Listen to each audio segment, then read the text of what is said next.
So try natin tong iced Spanish latte from Dunkin'. And by the way, I am using my iPhone 8 Plus, which is 6 years old na sa akin. And goods pa rin yung quality ng camera. So itry na natin tong iced Spanish latte from Dunkin'.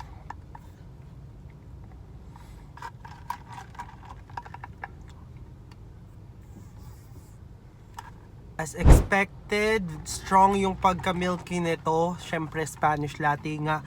Binigyan ko lang talaga siya ng chance kasi malay mo naman mas strong yung coffee taste than the milky taste.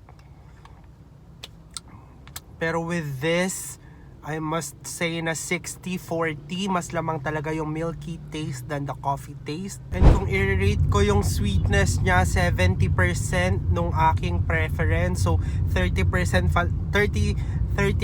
more aayawan